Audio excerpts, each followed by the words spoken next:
Dios bendiga a todos aquí, el pastor Héctor Quiñones en Conexión Espiritual. Mirad en el día de hoy la lectura titulada Barriendo con una nación sucia.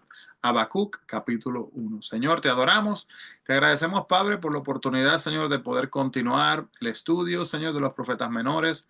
Padre, de la misma manera, Señor, que nos has permitido entender los libros anteriores, te pedimos y te clamamos en este momento pidiéndote que así mismo lo hagas también con este libro, Señor. Danos entendimiento, Padre, que cualquier pregunta, cualquier duda pueda ser respondida y guiada por el Espíritu Santo en lo más profundo de nuestros corazones.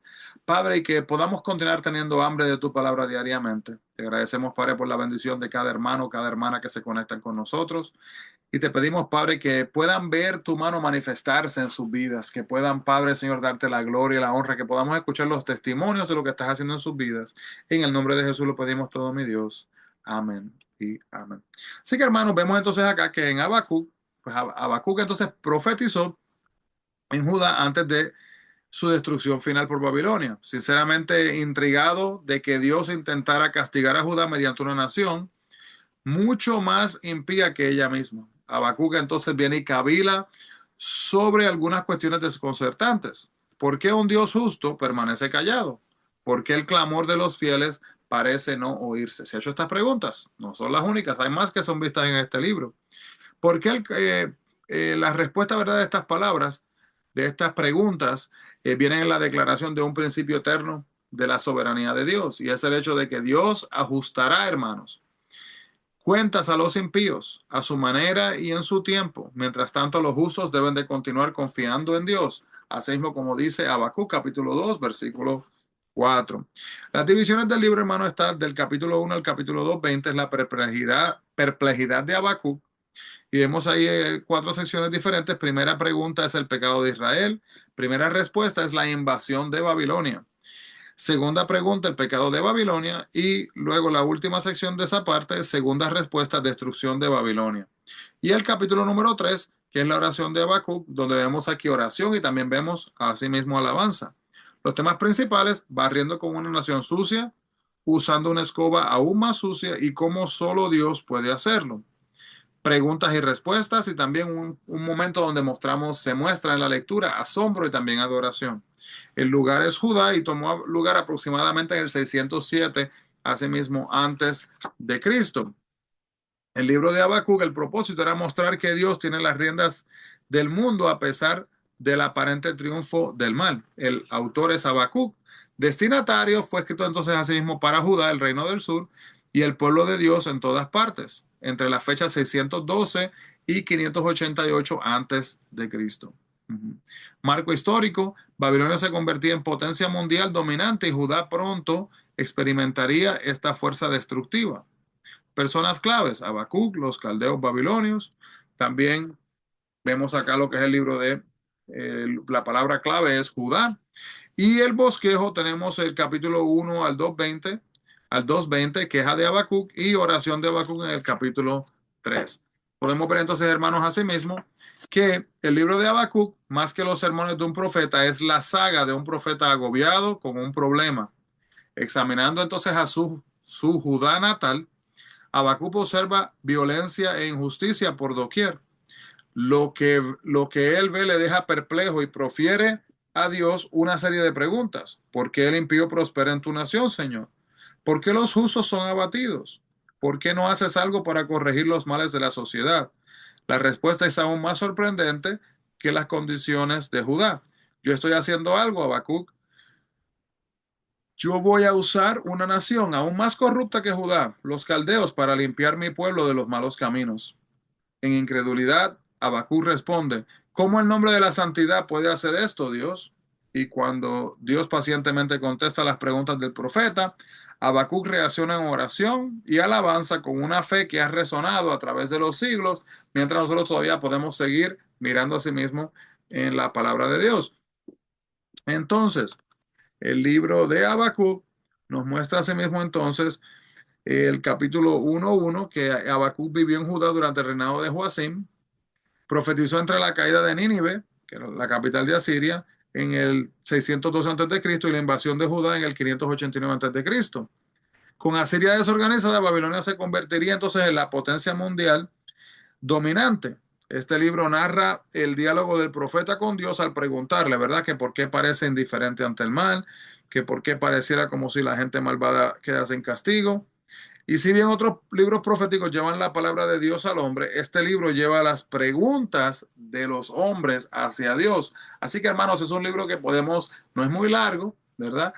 Pero es un libro donde podemos relacionarnos en cuanto a estas preguntas que nosotros probablemente hemos tenido también en nuestras vidas.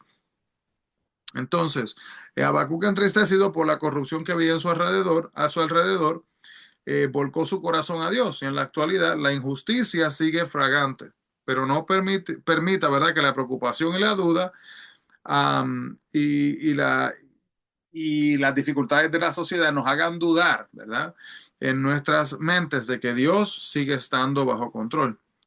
Dios responde a las preguntas y preocupaciones de Habacuc asegurándole que realizaría maravillas que lo asombrarían en el capítulo 1, versículo 5. Cuando las circunstancias que nos rodean se vuelven casi insoportables, nos preguntamos si Dios nos ha olvidado. Sin embargo, recordemos, hermanos, que Él está al timón. Tiene un plan y juzgará a los malhechores a su tiempo. Si somos en verdad humildes, estaremos dispuestos a aceptar la respuesta de Dios y a esperar el momento.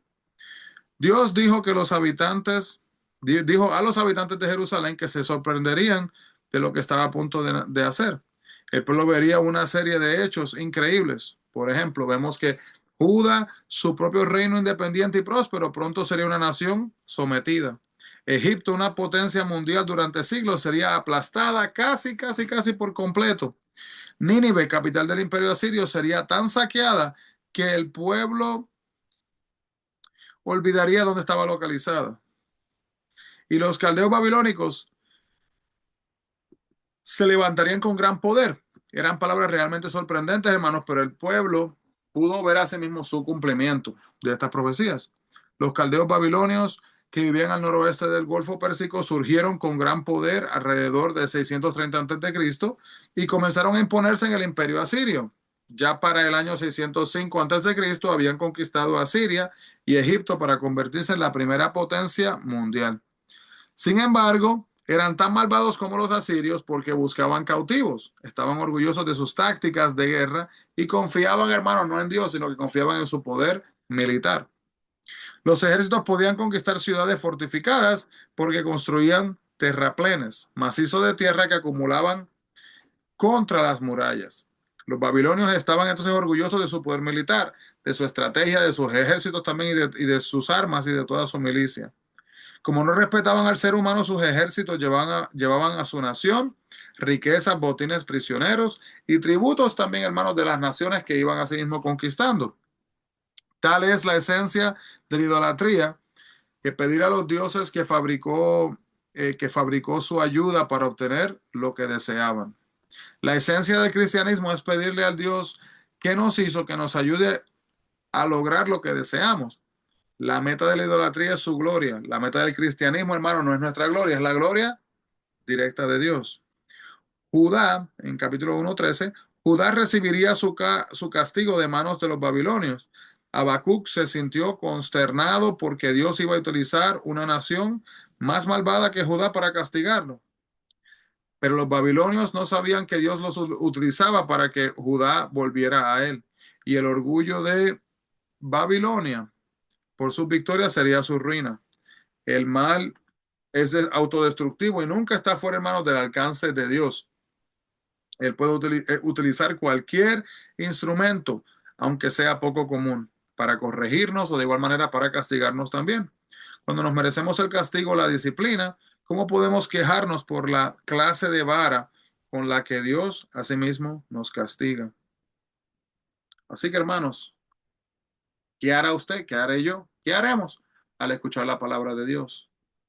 ¿Caminaremos por el camino correcto o nos dejaremos llevar por la mala influencia? Señor, te adoramos y agradecemos, Padre, por tu palabra y por cada oportunidad que nos das diariamente de poder aplicar tu palabra en nuestras vidas. Te pedimos, Padre, que continúes hablándonos, guiándonos y dándonos la habilidad de poder discernir, diferenciar entre lo bueno y lo malo, para que no caigamos, sino quedemos estancados en ningún momento, Señor, en lugares, Padre, que terminan siendo como el lodo, Señor, cenagoso, Padre, que trata de atraparnos, Señor, así mismo en el pecado.